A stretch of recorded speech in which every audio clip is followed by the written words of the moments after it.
Vi I Rombraunen, kapittel 6, og det har vært sånne pauser I midtelen, og jeg ferdig nå, vi har vært I Jøgvan til første 14 versene I satte kapitlet. Og jeg vil ikke ha en sånn lenge sammandrått nå, det er faktisk for 2 uker så igjen, og det ligger inn I lorsta, etter at det finnes som mailøsene, så det kan lorsta etter, så vi ferdig direkte inn I vers 15, til Rombrau 6 bort med 2 parter, første parteren, fra 8 til vi 14. Her setter Paulus en spørningen, skulle vi talta fram I syndene for at nøyen kan være det større. Og Paulus sier sånn og nøy. Så jeg visste det her, hvordan vi deg fra Kristus, og skal ha mer sammen til neste for vi tog, ja. Og så gjerne kommer han og viser av nøy, da kunne vi ikke, tog vi under nøye. Synd skal ikke råve ut ikke, tog vi ikke under lov, men til under nøye, at første vers. Og så han viser det til at det nøye gods. Men han så kommer ut I 5. vers, ta det 17 helt av braven.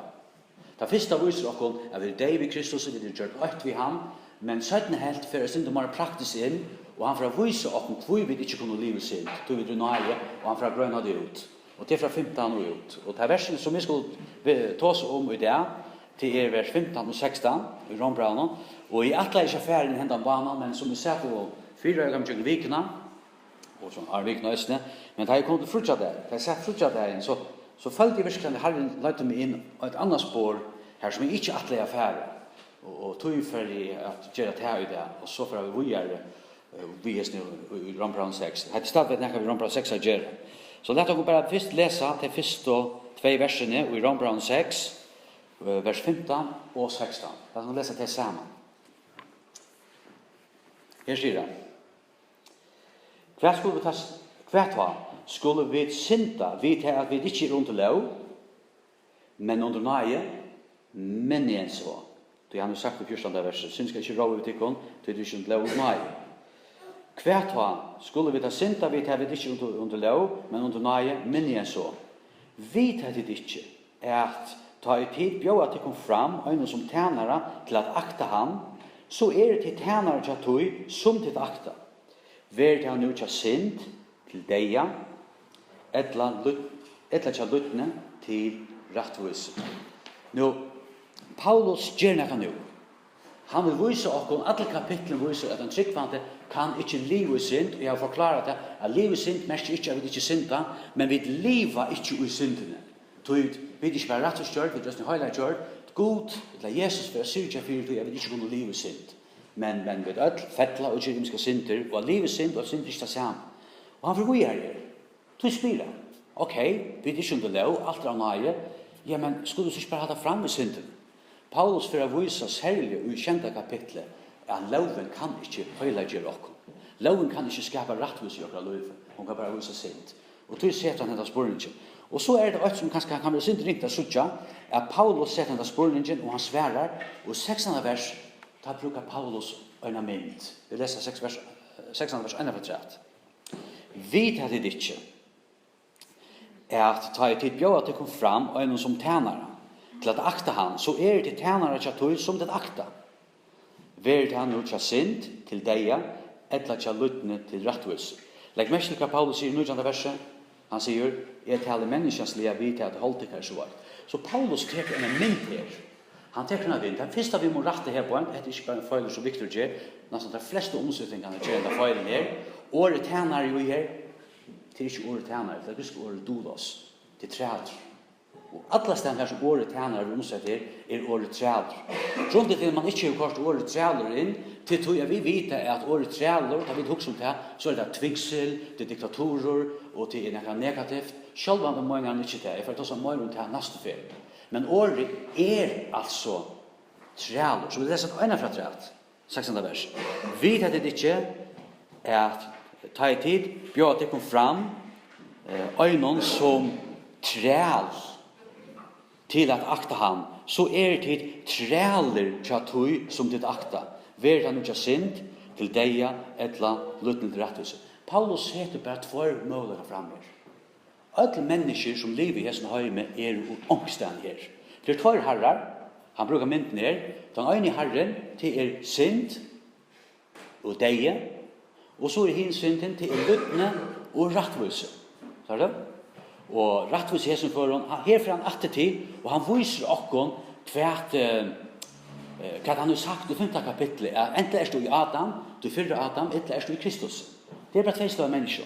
Så enten er du under vald syndarens, enten er du under vald rattusnar, under vald Kristus. Det er bare tvær måler. Og så sier han, hva er vi?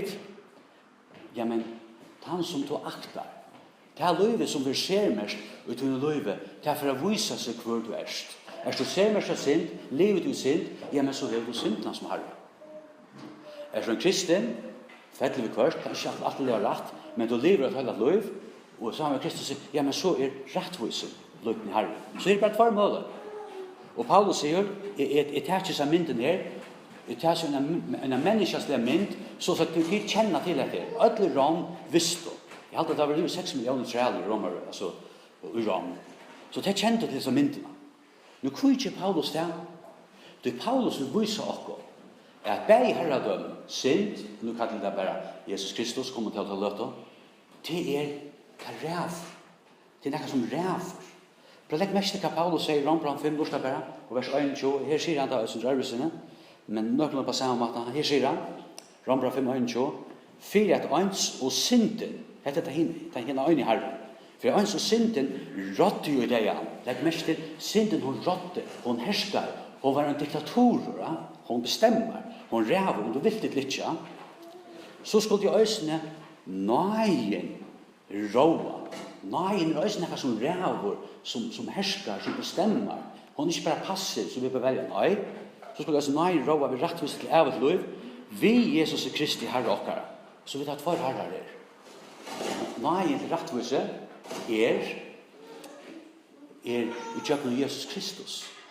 Til Jesus Kristus som er Herre, de som er frelst og er endefødt, han har rivet her og valgt myrkersyns og flottet inn i elskar og ikke sånne synd, og de er under Jesus som Herre. Og da sier han, synd skal ikke råa, jeg vet ikke om det er ikke lov, men så nøye. Så her er det Herren som bestemmer. Så selv de vet ikke klarer det så vel, og selv de vet og i akkurat løyve føler at det går ytla, og vet ganske fettla vi først, så må vi minnes at Jesus er stadig Herre. Han får stadigvæk av virkelig akkurat løyve. Han får stadigvæk, akkurat som en fær og møver, takker seg av som son og som døtter, så får han også gjøre det akkurat løyve. Og det er myndig, det setter en kraft. Men det er også en negativ kraft. Synden er også en annen ræge, og det sier han så løs. Synden er en herre som ræver og i deiene. Men legg mest til, de som er under synd, de er under denne makt. De er under denne makt også. Det er også noe som bestemmer og ræver. Og det er det som vi vil bruke resten av tøyen på å vise til at synd, og vi blir frelst, og så var vi under denne makt som er synden. Men akkurat som, da vi tok som meg, så er det Jesus som er Herre, som virker, på samme måte at øyne er en Herre som bestemmer og virker ved synden. Hvor er det? Han sier det ikke i Rombraun her, men han sier det i ærestand. Det er mest slik som han sier det i Efesbraun kapittel 2 og vers 2. Legg mest som Paul sier her. Som tid avur, liv du etter tøyarandanon og i hesen heime, og legg som mest til, etter høvdinganon i hervølden luftene, andanon som nu virkar med bøtten avlutelsits. Så vi sier på en av veien at dette er synd og deia, det hever en kong, og en som er herre i vår hervølden luftene, det er Satan. Det vil si at de som er i det fyrre Adam, ikke kommet i Kristus, de er under hessen herranon, som er det Satan, som virkar i bøtten avlutelsits. Så lukka vi som Kristus virkar til okkur som tryggvande, virkar ui okkur, på samme måte virkar Satan, og øysen uttømmen, vantryggvande til som ikke er frelst. Det er han som ferdig av bøtten avlutelsits. De er under en makt, de er under en diktator. Men også ofte at det har Nordkorea, det har som rakettene som skjuter og alt det. Vi kvar også man, som er svak. Men det er så først i Nordkorea, jeg sa for kjendinger om det, falskene, de flenner, de smulast, men de flenner at de får våg flenner. Det er greit at det får våg. Det er så kua i undersned at det vanlige folk ser det ikke at det kommer i landet og det dekker diver. Han er diktatorer. Og hva sa han at det synden og som Satan? Han er diktatorer. Han virker i bøtten avlutensins. Og selv om vi ikke er av hessen høyme, så fører vi feres litt ui hessen høyme. Og vi er ikke under hessen herredømme som kristen, men allikevel kan han avvirke okkene. Så ikke her på at til en kraft som stender at han for syndene og deia. Og legg mest til. Satan, gussi oppi helde Satan så sitt vald, ødler øyne i at Satan ønder. Det bare satanister, det ikke nekker til av dem. Ødler halda Satan ønder. Men gussi kan Satan så halda høyren under travdamme, gussi kan han utdenne sitt vald. For legg mest til Paulus sier, les bare 4 Korint kapittel 4 og vers 4. Legg mest til Paulus sier her sier han, her som godren til hessen høyme til Satan, hevur blinda hugsanir hina vantrykvant. Det mest er hva er Satan? Han blindar hugsanir hina vantrykvant. Og han får enda nøyst ofta blinda okkom som endurfødt som frelst. Til å si Satan brukar blindløyga. Han blindløyga. Til å si han dempar ljøse så vi ikke skulle suttja. Han blir mysk så vi ikke suttja. Men Jesus og Gud akkurat dølt. Gud brukar, vi leser til dem i Johannes av Braunum, Gud ljøs og ikke mysk i hånden. Gud åpenberer alt. Gud dekkar ikke diven ekka, nei, han skuiner ljøs opp og lyst opp. Men Satan brukar myskre. Så suttja hesa her på kraftnar, Gud, Jesus og Satan brukar kvarsna strategi. Satan blindar og Gud lyser så vi kan suttja. Forstå? At han forventer at dette til om til løt, og det er så viktig. Det vil si at Satan blindar hugsanar. Han kan enda blinda okkar hugsanar som Kristi, men han blindar hugsanar. Hvordan gjør han det? Hvordan gjør han det? For å legge mest til, Hebron 2, vers 3, her sier han hvor gjør det. Paulus stås her, og vi blir frelst, hva vi var ser mest av. Så sier han så snart i 3 verset, Hebron 2, 3, mittlen torra, våre vid oss en ødel avfor, og levde og gjens holds okkara, og gjør det som holdt i hoksane vilt, og våre av natur og bøtten drøyene og så videre. Hva gjør det vi? Vi var underresten her valgten, sier han, og vi gjør det etter, vi levde etter gjens holds okkara. Det vil si at Satan forblinda mennesker, så at det suttja bæra holdslige trådene. Det suttja bæra det som i hesson heimen, det suttja ikke det som omanfyrir, han blinda deg så det livet bæra for sin gyd. Den største synden og hovedsynden som hun hendte i Arne Adam med å synda. Vet du hva hun er? Det er at Satan ville velge selv. Han ville liva sitt liv. Og så gjerne det kan så mye gift og sier til Evo, vi kjenner søvn, jeg har ofte tås om det, at hikka trena, vel, liv til et egna liv. Gud sier du skal ikke dødja, men gjør det lykka, og hun gjør det som hun vil.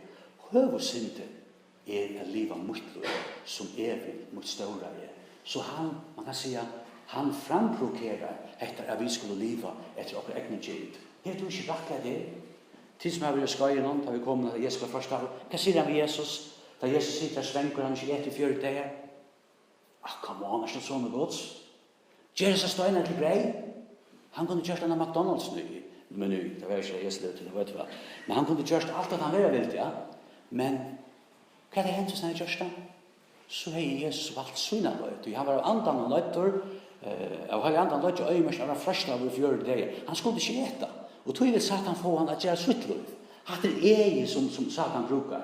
Og Sverige avvarer i sørste tog, det skal torsføre togir, og hette særlig det som suttja, og i togene som liv, og i tog tås om det, at hette det som suttja til liv til liv.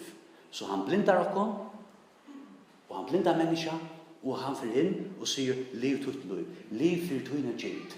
Nå tar vi to som gyrt her, så mener jeg ikke bare år, syle som år og trapp. Du kan godt være en øyla, en pappa eller mamma som elskar dine bøtt.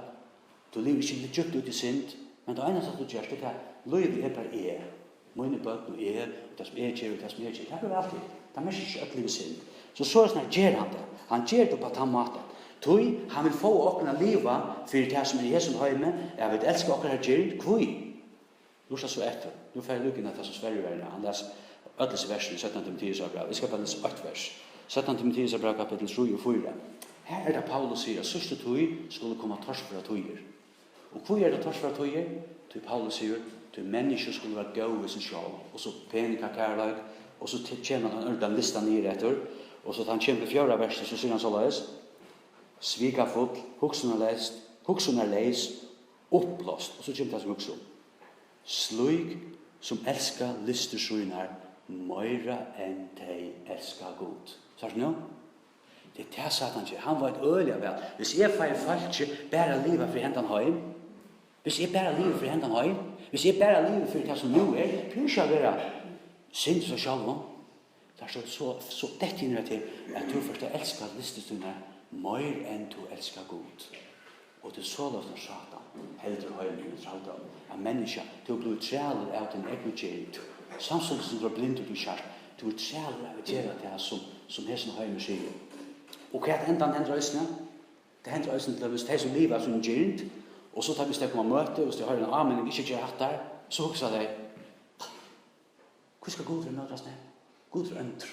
Han forfærlig, han møter ødelen tog som vil ha. Det akkurat det som Satan gjør. Det det som han gjør, ja. Faktisk, Gud så krevjande, han så egoistisk, og alt det stuttlige som løyve til stuttelse, til sin sier det, ja. Att det viser bara att en person är en långt ner och i hållet och lever i hållet. Det vill säga att han blir blind av. Så att han blindade ner så att det inte skulle sucha. Hade tillstånd att leva av runt valde Satans. Och det är så mest vilka Paulus säger i Rombrand 6 vers 5. Det är ett fantastiskt vers. Han säger så här. Paulus skriver här att om armen var frälst och alla livet är för här. Rombrand 6 5. Tog mig en bit var i hållet viska og henne sinti lister, og i vakter var vi lovene, således liven okkar er vi bare deians avvokst. Paulus sier at vi levde i holden, levde bare for holden, og det som vi vil være. Da sier han sier her på at liven okkar vi bare deians avvokst. Vi bare deians avvokst. Nå heter det som gjerne vil vise til som utrolig viktig til mest. Deians avvokst er ikke ønsken avvokst. Okay? Deians avvøkstur er ikke ønsken avvøkstur. Deians avvøkstur er ønsken andalig Guds, eller Kristus eller Guds avvøkstur. Men deir avvøkstur, eller livet i holden, er ikke ønsken avvøkstur. Vi kunne være mynda, eller vi kunne være blinda av årene, til det vi hukse om en som døyr, så vet jeg at han er deir, og han var ikke tilsyn i hessen høyme. Det er ikke det som han tåser om. Han tåser bare om den avvokst, altså ikke andalige. Til det mest hva Paulus sier i Efesos brev 2 vers 8, han tåser om han har tilstand og armen blir frelst. Øysene tikkun er han gjørs livant. Tikkun som var deg og misbrotten og synden tikkar. Så Paulus sier, armen blir frelst, og de som ikke er frelst, de er deg og synden og misbrotten torra. Det vil si at det er et øyelig aktivt liv. Vi synd, pjøsja livet lengt ut i synd, men det handler bare om med, mot. Så det ser aktivt. Og til en avvoksen bors ut i. Men det er det blir bare det som jeg kan, og det som du kan, og ofte blir det klanter, ofte blir det strøy. Så det er den negative avvoksen, ikke den positive avvoksen. Men da han sier det er hans avvokst, så er det også hekta som jeg hadde så rævlig alvarsamt. Satan blindar, ok? Da det er bare det er hans avvokst, så får Satan enda gjørst her, hvis vi tar om det ekstreme. Han får enda gjørst her, at selv om du varst det skøyft, så får han gjørst på den måten at du blir træler, da du spiller sintene, og du gjørst allikevel. Jeg skal ta døren. Minst han for nekken år så igjen. Elen har kjøpt gift i 20 år. Det er fantastisk arbeid, og døylig år det vil. Altså, det er med til 4 år. Vi var nå gift, så bor vi til København, og Jan Bortjemun, han mer som en Asjan Lujan Arta, han leser i Helsingør, kjøstemperer av, og han var vaknar til, akkurat som det skulle gjøre først, og han ble det kommet vidt okkom, til en vikskiften, så ble det sammen om vikskiften. Han var spent, han finnes kørekort, han kjøpt seg en Mazda 1920 bil. Han var så glad for denne bilen. Stolt for han finnes denne bilen. Så øyne for han kjøper han og flyttet der. Han var nesten klart for det, så han skuffer han der. Så skal jeg græde. Bilen skjøt. Bilen skjøt. Jeg sa hvordan skuffer han der. Han satt der. Han var ikke jævlig skuffer. Jeg huksa igjen. Det irriterer oss. Vi kunne tidse at tjoen, ikke? Hikkler og gjørs. Sørst du? Han var til tjoen, hva er det vel? Han var forlatt. Det er ikke rundt via. Kvui? Du sørst du, han ser dyrt, så stor, han ser løyve.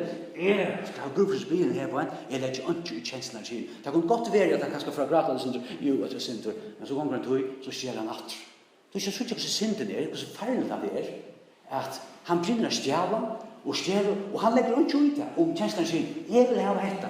hatt det farliga vi synd här till. Hatt en herre, Satan vet väl. Han säger, come on, inte synd. Ge det lika väl, come on. Vi är så inte fri till. Kom, fralse, ja. Och så hoppa fatt ut där. Så hoppar den ut där, det spelar vi. Och till ändan så är det först. Minns det, alltså här, han har sketchen som där var ung. Det var som en stol över här. Det var mindre strint.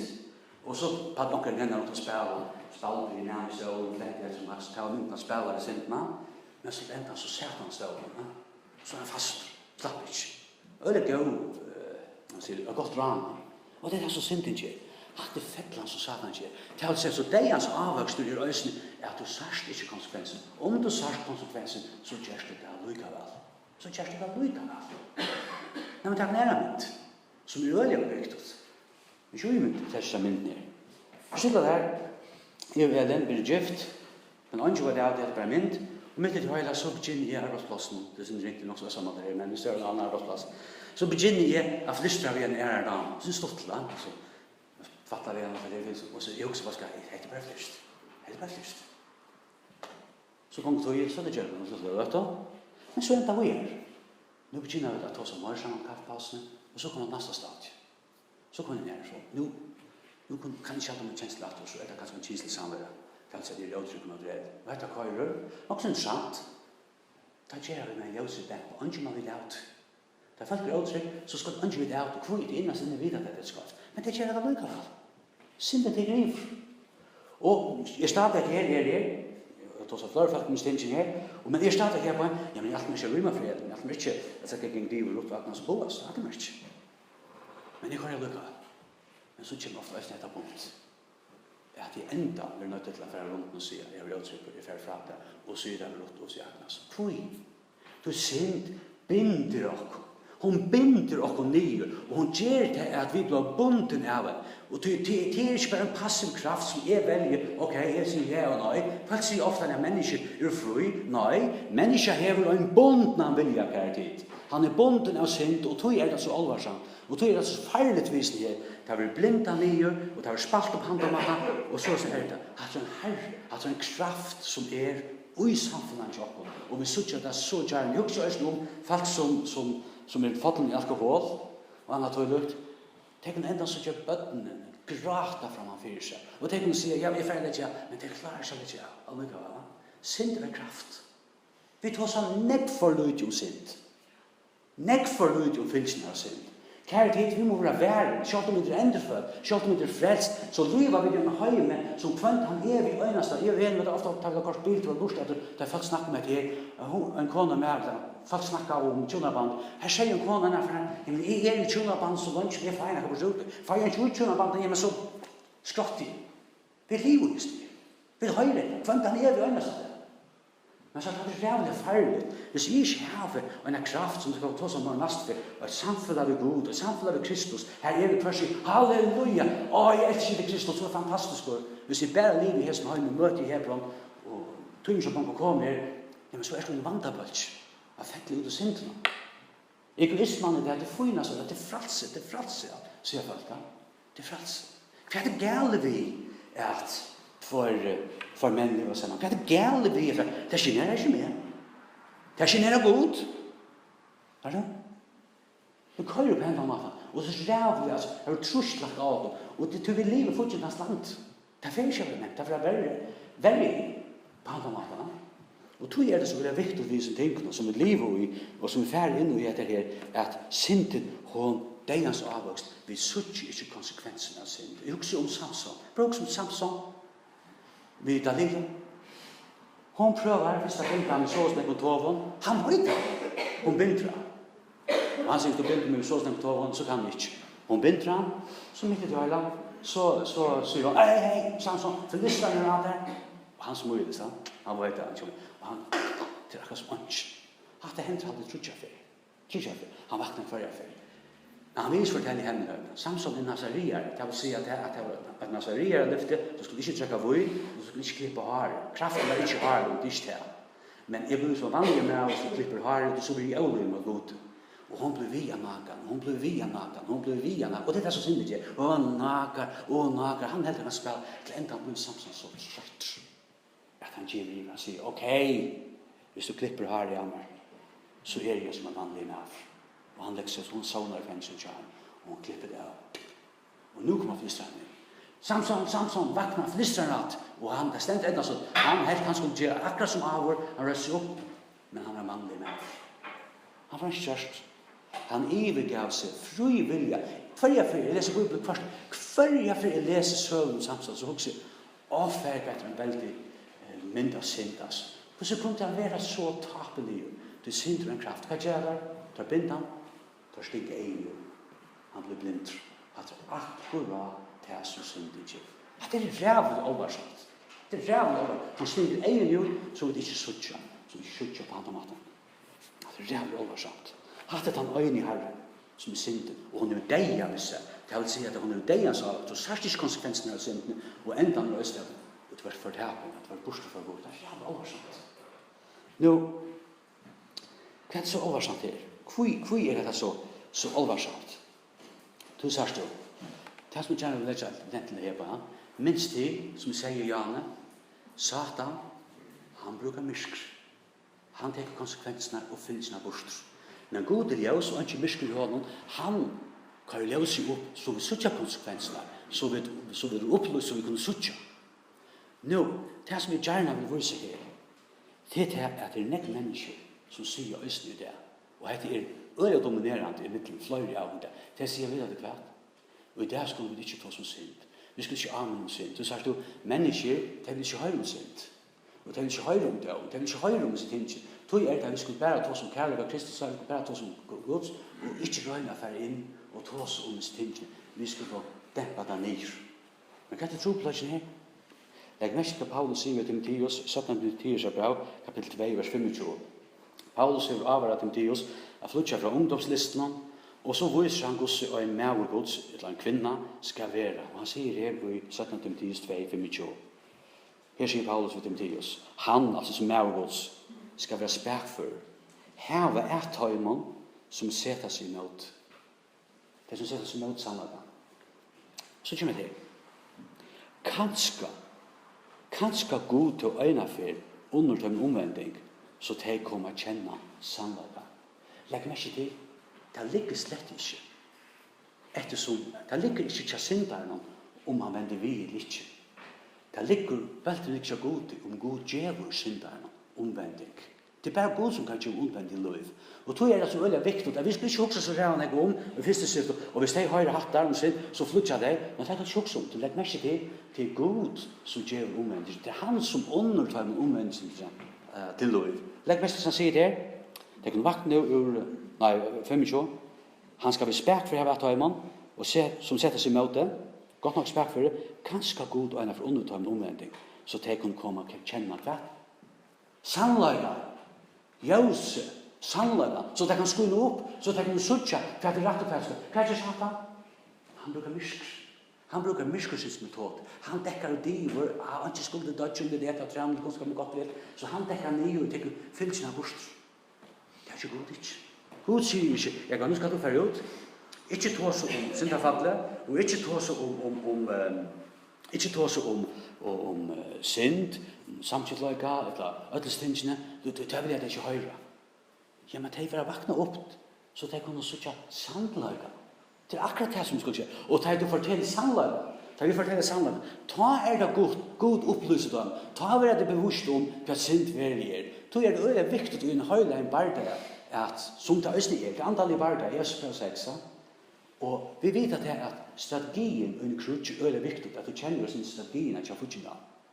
Og så er det viktig at vantrykkende, han skal kjenne en den herren som han rundt, som han kan frelses fra. Han skal vite hvordan han kua til nye, og det gjør vi å fortelle dem sannlaga. Og da er det å opplyse. Og da vi ser en øyelig alvarsspurning her. Se en øyelig alvarsspurning. Og jeg har en gjør til dette verset først. Og så sier han hvor er, vers 26. At det kunne få omvending, og kunne kjenne sannlaga, og så sier han, vers 26.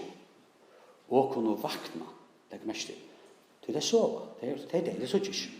Kunne vakna ur snerru djevelsens.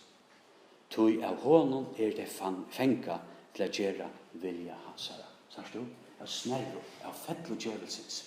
Det vil si at de kunne vakna opp og så ikke, fengar av oss.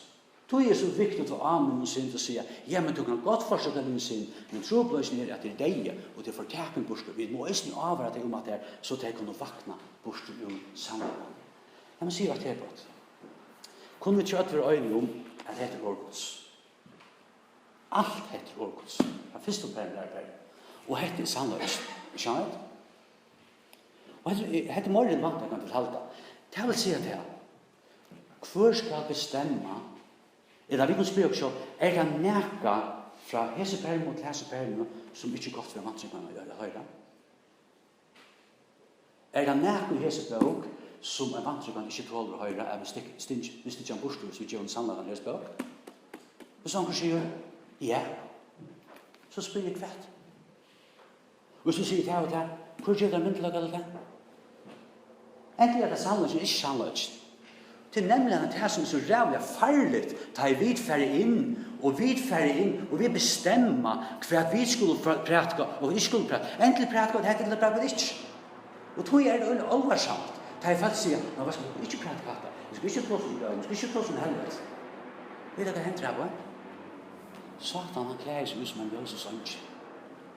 Hvor er det som sier det? Er det god, eller er det Satan? Er det tog er av den? Det tog er av den. Tog er det øyelig alvarsamt å settes ting fram. Vi skulle prætka alt Ragos. Paulus sier det i Efesos. Han sier, jeg kunne gjøre det alt Ragos. Så han visste hva han begynte og hva enda. Og tog alt Ragos. Hva er det? Du bør ikke være bensje for å fortelle en mannsikvande alt som stender ui. Det er ikke av her som skal tias nye. Ikke. Og hvis det skal tias nye, gjør meg, vis meg hva du finner det i skriften. Jeg kan garantere det for at vi ikke finner det. Men det er faktisk som sier det. Det er nekk faktisk som sier det. Det sier nekk det. Ja, men det er nye ting det er synd, og hva er det? Nei, vi må gjøre det om kærlighet. Kærlighet, det må vakne opp. Det må vakne opp. Og du vakner opp i å høre sannlaga.